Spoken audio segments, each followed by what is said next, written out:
Welcome. If you want to manage app permissions in your ZTE Axon 11 5G, for the first you have to move for the settings. Right now let's go for the apps.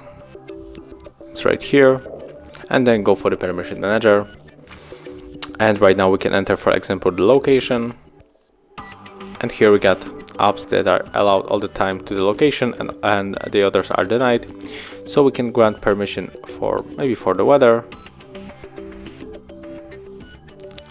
and also we can make it from the Google Chrome. And of course you can adjust all of this function with the same way. Thank you guys for watching. Leave thumbs ups, comments, and subscribe to our channel.